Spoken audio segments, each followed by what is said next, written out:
Greetings to all and welcome to this lecture. Now we are in module 4. We will discuss today about the small signal capacitance 2. In this lecture, we will discuss about the channel capacitance in depletion and the channel capacitance in inversion, and then we will see how we can plot the overall capacitance, which is nothing but 1 over CGB dash can be given as 1 over COX dash plus 1 over CC dash. So we are actually going to plot the overall small signal capacitor of a MOS structure. These are the learning outcomes of this lecture, which helps us to understand the behavior of small signal capacitance in accumulation, depletion and inversion separately. Let us do a quick recap. We said that if we do have a MOS structure and if we apply a gate to body voltage, then this structure acts as a capacitor based on the incremental change in gate to body voltage. So if we change the gate to body voltage, this change in gate to body voltage changes the charge at the top plate, which is metal plate or gate. So this is gate, this is body. Now this change in charge with respect to change in voltage can be defined as small signal capacitance, which can be given as CGB dash is equals to delta QG dash divided by delta VGB. We have also discussed that this change in charge at the gate causes a negative change in the surface, that was given as QC dash. So by solving the charge balance equation, we can get that delta QC dash is nothing but minus of delta QG dash. We solved this equation and we extracted that the overall small signal capacitance is nothing but 1 over CGB dash is equals to 1 over COX dash plus 1 over CC dash, which says that we have two capacitors connected in series. One capacitor is COX, which is nothing but epsilon OX divided by TOX. This is an oxide capacitor, which can also be calculated as delta QG divided by delta Ψox.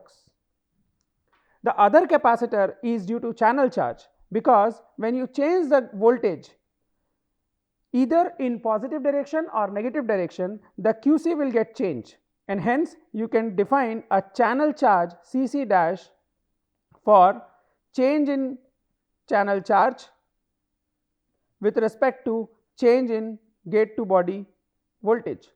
You can define the channel capacitance as change in channel charge per change in surface potential. So here we can use these derivatives to calculate the equivalent capacitor. We have seen that why we are taking this negative sign. This does not mean that my capacitor is negative. Instead, to make the capacitor positive, we are taking negative sign, because the change in the surface potential here at the surface causes a negative charge at the bottom plate of this capacitor. That is what we need to take minus of delta Q C dash by delta psi s. So let us see what will happen of these capacitors in accumulation.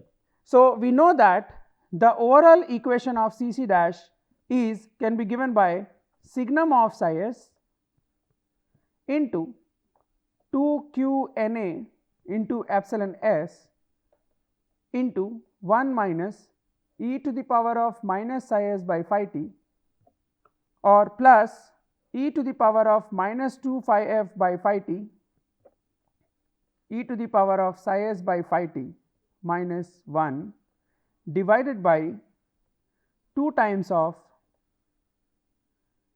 phi t e to the power of minus psi s by phi t plus psi s minus phi t plus e to the power of minus 2 phi f over phi t e to the power of psi s by phi t minus psi s minus phi t. So this expression we have derived in the previous lecture, by simply using Cc dash is equals to minus of delta Qc dash divided by delta psi s, and we have used the general analysis equation of Qc dash, which is given by minus of signum psi s into 2q of Na into epsilon s into the whole contribution, which is nothing but phi t e to the power of minus psi s by phi t minus phi t plus psi s plus e to the power of minus 2 phi f by phi t into e to the power of psi s by phi t into phi t minus psi s minus phi t. So, this is the electron contribution at the surface, this is the whole contribution, and these are the contribution of immobile ions. By doing this simple differentiation, we calculated the Cc dash in previous lecture. Let us do some approximation to find out how this capacitor varies in accumulation, as we have already done for Qc dash in depletion, inversion, accumulation, etc. So, we will do the same analysis, considering in accumulation my surface potential is negative. If surface potential is negative, then I need to choose only the terms which are dominant. If you see, this term is dominant because having a exponential dependent of minus psi s. If you choose psi s value to be negative, this will be a dominant term. So, and what will be the value of signum psi s when psi s is negative? It is negative. So, minus square root of 2 into q into Na into epsilon s into, compared to this exponential term, this one can be neglected, and this term is nonetheless can be neglected because it is whole contributor, because it is electron contributor. So, we can get minus of exponential minus psi s divided by phi t. In denominator, you will get 2 times of square root of phi t e to the power of minus psi s by phi t. This term is only the dominant term, because in accumulation the holes are piling up near the surface, and this term is giving you the whole contribution. So, ultimately if you solve this, this minus gets plus, and you will get Cc dash is equals to square root of q into epsilon s into Na divided by 2 times of phi t e to the power of minus psi s by 2 phi t, which means my channel capacitance is having exponential dependency with respect to surface potential in accumulation, in deep in accumulation. So, when you go deep in accumulation, then what will happen? The surface potential lies exponentially, and hence Cc dash dominates. It is like that if you consider a 2 terminal structure and you are applying a negative voltage in such a way that surface potential is very much negative. So, you are applying a negative voltage like this VGB in such a way that the surface potential is very much negative, psi s is very negative. At that moment what will happen? It will attract the hole, which are the majority carriers in the p-type body, and these holes form a sheet of charges near the surface. This forms a capacitor which having metal at one plate and holes at the other plate, which is positive charge at the bottom plate and negative charge at the top plate. So, ultimate capacitance is very close to COX dash. Then we will see how this Cc dash can vary in inversion and depletion. So, again we will use the same equation, or you can simply find out by considering Cc dash is equals to minus of delta Qc dash divided by delta of psi s. In our previous lectures, we have seen that how this Qc dash varies in depletion and in inversion. So, we can use the differentiation by considering those charge equation and we will get Cc dash, or in simple we will use the simple equation what we have derived in previous lecture, and keep those terms which are dominant in particular region, whether it is in depletion or in inversion. Ultimately the electron contribution and the immobile contributions will come into picture. So we can simply ignore the whole contribution. By ignoring the whole contribution means e to the power of minus psi s by phi t from the denominator, you will come back with this equation, where Cc dash can be given by square root of 2 into q into epsilon into Na into 1 plus, this is a whole contribution, electron contribution term. So, and in the denominator also you will have a electron contributing term and the immobile ion acceptor ions contributing term. In this, many of the approximations you have to consider, because you are considering psi s is very much higher than 5 times of phi t, right. So this will give you the overall capacitance or overall channel capacitance equation, which is valid for depletion and inversion. If you see the MOS structure again, you have a metal plate, you have an oxide, and you are increasing the gate to body voltage towards the positive side. If you do so, what will happen initially? Initially, the positive charge at the gate causes a negative charge at the body, which means it will repel the hole deep down to the body, and hence you have immobile ions, which results in what charge? QB dash.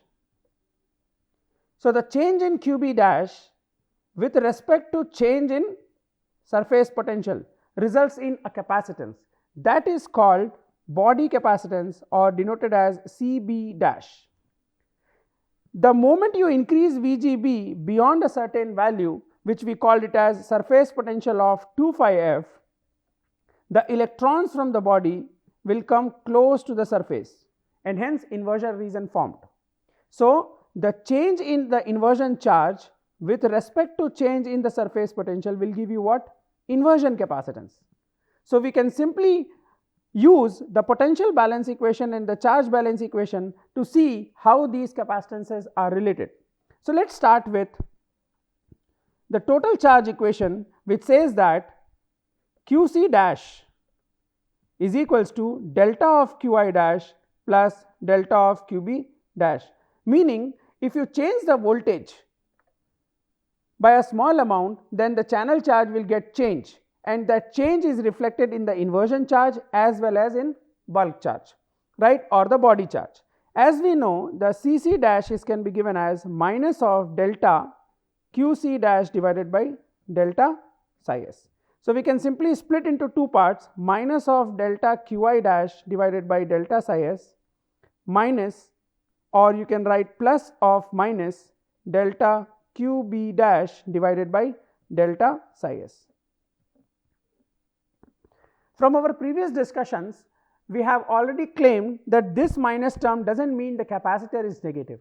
To make the capacitor positive, we are taking this negative sign, and hence Cc dash can be written as Ci dash plus Cb dash, which means the overall capacitance is equals to the inversion capacitance plus the body capacitance.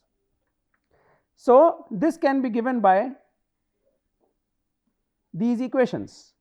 Now again, you can find out these equations or these closed form equations by approximating the previous equation of Cc dash, or by simply doing a differentiation of values keeping the charge which you approximated earlier in earlier lectures. For example, in depletion, we said that the total charge is captured by only immobile ions, and hence we wrote a equation of 2 into q into Na into epsilon s root psi s. If I do the differentiation with a negative sign, it will give me the capacitance, which is Cb dash. With a negative sign, it will give you square root of 2 into q into Na into epsilon s divided by 2 times of root psi s, correct. In that way you can find out Cb dash and Ci dash. The better approach is you use this equation, approximate it for inversion and depletion, and then you will get this equation. Again you approximate for depletion and inversion, bifurcate it and write the complete equation for Cb dash and Ci dash, because Cc dash is nothing but Ci dash plus Cb dash. Cc dash equation we have just seen that it is coming out to be square root of 2 into q into Na into epsilon s 1 plus e to the power of minus 2 phi f by phi t into, so it is psi s minus 2 phi f by phi t, right. In denominator you will get 2 times of psi s plus e to the power of psi s minus 2 phi f by phi t. So, one term is related to Cb dash, so you can consider this term is related to Cb dash, and the another term is related to Ci dash, because this is the electron contribution. So, this can be written as Ci dash and this can be written as Cb dash. So, these are the closed form equation for Cb dash and Ci dash, which says that the Ci dash and Cb dash are in parallel, correct. So, ultimately if you see, you in a MOS capacitor you have a capacitor which is formed between the metal gate and the surface, which is called as oxide capacitor, COX dash. Here dash again stands for the capacitance per unit area. There are two capacitors formed in the body or in the surface, which is given by Ci dash and Cb dash. So, this capacitance are in parallel and in series with this capacitance. So, this is a complex structure which actually give you the overall small signal capacitance Cgb dash of your MOS structure. So, I can rewrite that COX dash plus 1 over Cc dash. Here Cc dash can be rewrite as COX dash plus 1 over Ci dash plus Cb dash.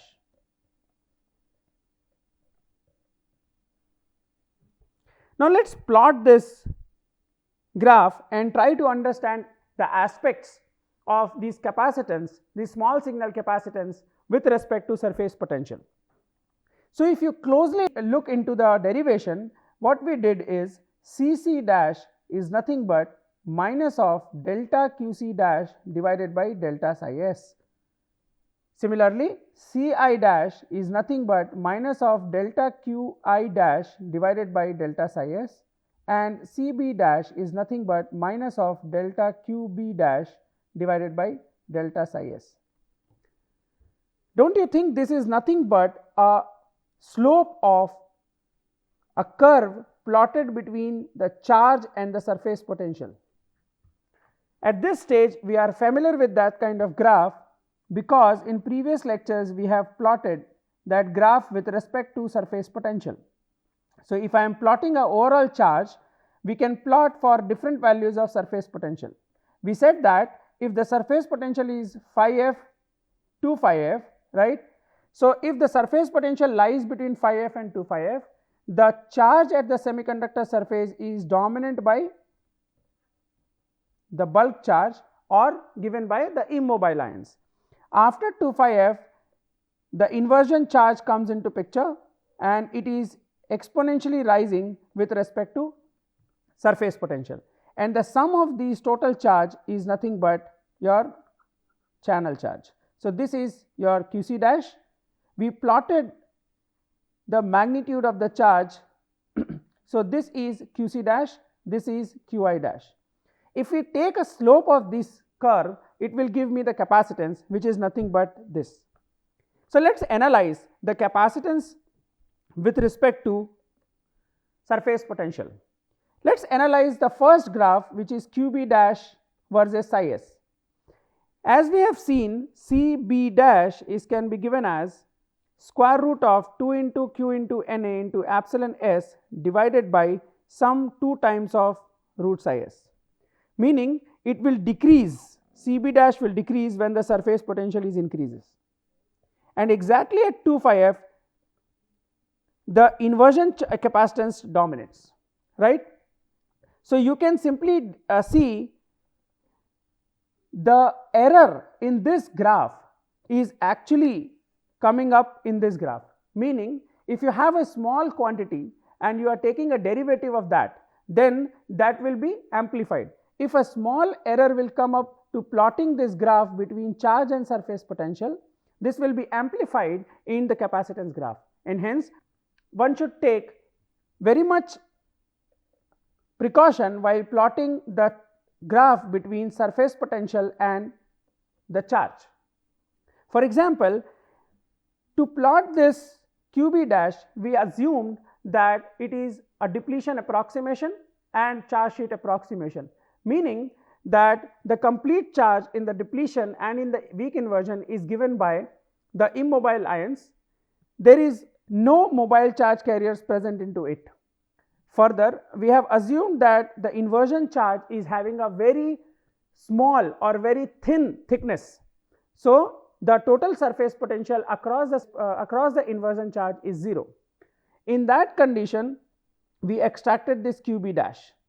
So, resulting CB dash is denoted by this dotted line. But if we precisely consider all those second order effects, then you will get this graph. This is a precise one where you have considered that the holes are also available into the depletion region, the electrons are also available into the depletion region, and the inversion layer does have some finite thickness. You see here, beyond 2 phi f value, when the inversion charge dominates, accordingly my Ci dominates after this point, and the value of Ci and Cb is equals to same at 2 phi f. So, I can simply write Cb dash value is nothing but Ci dash when my surface potential is exactly equals to 2 phi f. Accordingly, we can get the complete closed form understanding of C dash, which is nothing but Ci dash plus Cb dash. So, let us go and plot a complete CV characteristic, because my ultimate goal is not to find out the internal capacitance, rather I am interested in to plot the overall capacitance, which is a small signal capacitance of a MOS structure. It means if you are applying a gate body voltage externally and trying to plot the capacitance voltage characteristic, then how does it look like? So, let us consider a MOS structure. This is metal, oxide and semiconductor.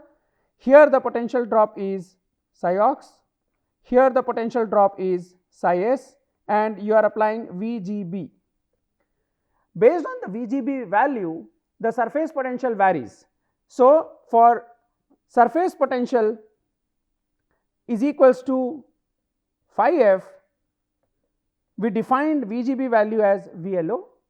For surface potential of 2 phi f, we defined the VGB value as Vm naught, and for surface potential of value 2 phi f plus some phi z0, which is n times of phi t for the VHO, right. Here we classified the inversion region into 3 subsections like weak inversion, moderate inversion and strong inversion. We have also seen thoroughly what will happen if my VGB is less than Vf flat band voltage and what will happen if my VGB is greater than flat band voltage. Let us start analyzing this graph considering my VGB is less than flat band voltage, meaning you are applying a negative voltage. So, the negative voltage causes a negative charge here. If there will be a negative charge at the top plate, then it requires a positive charge at the bottom plate. The negative charge causes a positive charge at the bottom plate. It means from where the positive charge come into picture? From the body, because this is p-type body. So, the holes will come up and you consider this as an accumulation region.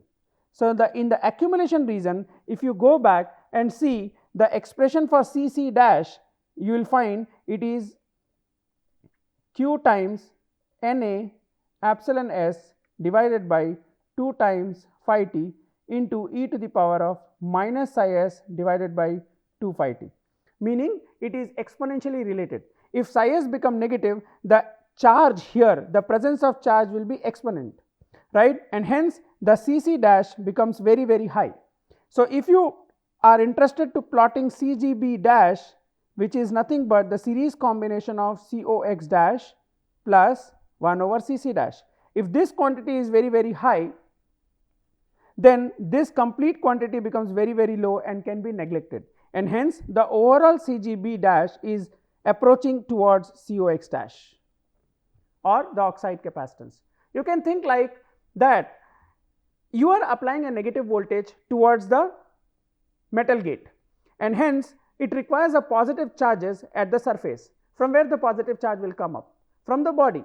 In the body, the majority holes are present. So the holes will come near the surface, and if you see, this is the oxide thickness. The negative charge is very present, negative charge will present very close to this interface. Similarly, the holes will come very close to the interface, and hence the effective oxide is can be given by Cox dash.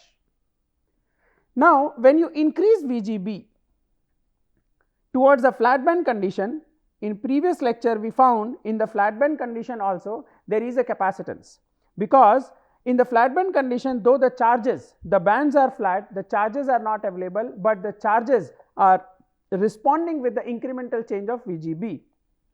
So this reason what will happen, the capacitance will decrease. In this reason the capacitor will decrease. If you see, the decrement of Cox dash from accumulation to flat band is much more, and hence we can use MOS structure as varactor in this region. Varactor means a voltage controlled capacitor. This can be used in RF circuits. Now what will happen if you turn the voltage towards positive side? If you apply a positive voltage, then positive charges will come up the metal gate. This requires a negative charge into the surface, and hence some of the immobile ions will come into picture. If the immobile ions will come into picture, the thickness of depletion region exists. Because of this thickness of depletion region, what is the capacitance? Cb dash. Ultimately Cb dash will decrease. If Cb dash will decrease, the overall Cgb dash will decrease, because it is a series combination of Cb dash and oxide. So you will get a decline slope of the overall capacitance till this value. Very close to 2 phi f, this will be declined. But exactly at 2 phi f, what will happen? The charge and surface potential are exponentially related, and hence again Cc dash will increase. If Cc dash will increase, because of the series combination, Cgb dash approaches towards Cox dash. You can think like that, if you are increasing VGB, there is uncovered immobile ions will come into picture, and hence the thickness is increases. So you can consider that C is equals to epsilon by T. If the thickness is increases, the capacitance will decrease. So that is what a decreasing part. Now when you increase the VGB further, to counterbalance this positive charge at the gate, you are having a negative charge which is inversion layer formed, and hence again the thickness will be reduced, because all the inversion charge will counterbalance this positive charge, correct? So it's like you have a depletion charge, but over the depletion charge there will be a sheet of inversion charge formed, and the minimum distance is nothing but Tox. So the capacitance again approaches to what? Cox value. The capacitance found a minimum value in just after this weak inversion, which we are going to discuss in next lecture. But this capacitance are again having two components. One is this, one is this. This component, when the capacitance rises and approaches Cox, is for low frequency of operation. Or you can say it's a static or a quasi-static plot, which means you applied a change in the voltage and then you kept it in the rest, meaning you are allowing the charge to respond. So, under equilibrium the charge will respond, and hence the concept or the phenomena what we have discussed will hold good, and the capacitance approaches to Cox value. But what will happen if you increase the frequency to a very high value? If the input frequency increases to a very high value, the charge will not respond to that frequency, and hence the overall capacitance is again captured by Cb dash, because the inversion layer is not getting chance to come from the body to surface. So, overall capacitance is still given by Cb dash, and hence we will get a minimum capacitance. This dotted line represents the high frequency capacitance. So, in next class we will see what is the minimum capacitance possible in MOS structure. Let me summarize. In this lecture we have seen the small signal equivalent circuit of a MOS capacitor, which says that when you change the gate to body voltage, then the MOS structure will go in depletion, inversion or in accumulation. In each separate regions we have different capacitances, which was defined by Cc dash. We have also seen that the overall incremental or a small signal capacitance is given by Cgb dash is equals to 1 over Cox dash plus 1 over Ci dash plus Cb dash. We have seen that this Cb dash and Ci dash is nothing but the slope of delta Qb dash by delta psi s, slope of charge versus potential graph, and hence we need to take utmost care while calculating the charge with respect to surface potential. That will give a error free capacitance calculation into it. So, we will stop here for today. Until then, take care.